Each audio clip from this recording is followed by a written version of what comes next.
bani kuɗi na. Kai Abdul Jalil, kalle ni da kyau. Ina ka kai kuɗin baba?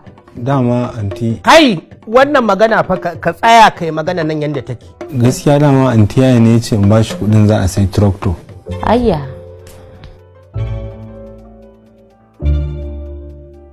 Ba kuɗin. AS, da kai za a haɗa baki a damfari baba kuɗin shi? To ni dai wannan yaro burma ne. Kun kyauta kenan? To sai an fito min da kuɗi na.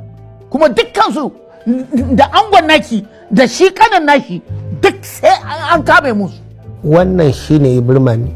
Kuma kawai rashin bin duniya a sanni ne. Taska da Allah faɗa abin da zaka faɗa, sauri nake. Yau babu dauri. Dan Allah Alhaji nake son magana da shi. Hawa ba dauri ina gaya maka matsala ce akan gwalagwalansa. To rike wayar.